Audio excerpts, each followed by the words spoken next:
Hey guys, today's on Schizophrenia and Finding Your Way. Schizophrenia and Finding Your Way. But before we get to this, please allow me a brief prelude. As you know, I conveniently recorded it for our mutual comfort, our mutual convenience, and of course, our mutual luxury. And hey, listen, I'm no spring chicken. I know I get it all the time. People ask me, Robert, are you a spring chicken? And I say, nay, nay, nay. And I've been around a few preludes of my many years.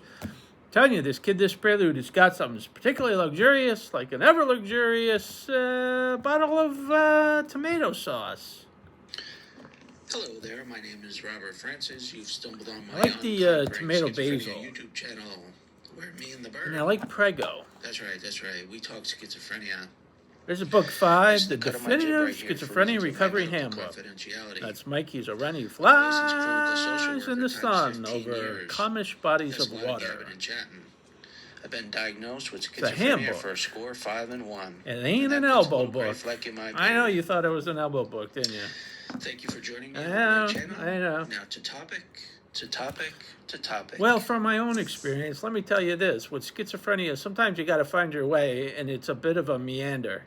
Like, after I was diagnosed in my 20s, I meandered for a long time before I found my way, but I found my way.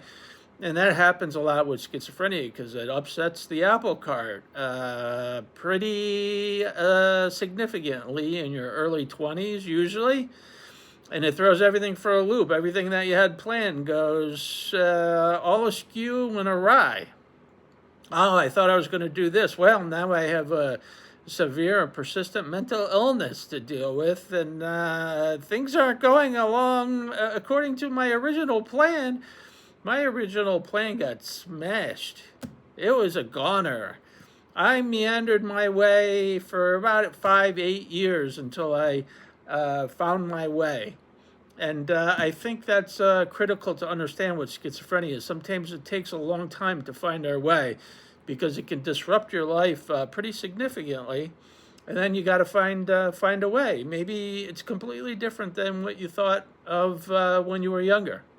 It may be related, it may not, but keep an open mind because sometimes opportunities present. And sometimes the whole schizophrenia thing works out for the better because you go into a different direction that you never would have went, and then you like it better. So it's not necessarily a bad thing, but you have to have patience sometimes and a little faith that you will find your way. And that's very luxurious, like a little tomato sauce. All right, hook me up to the Prego. I like the Prego. What can I tell you? I like the Prego. Well, if there's homemade available, of course you get the homemade, but then secondarily Prego. All right, guys, find your way. We'll see you next time.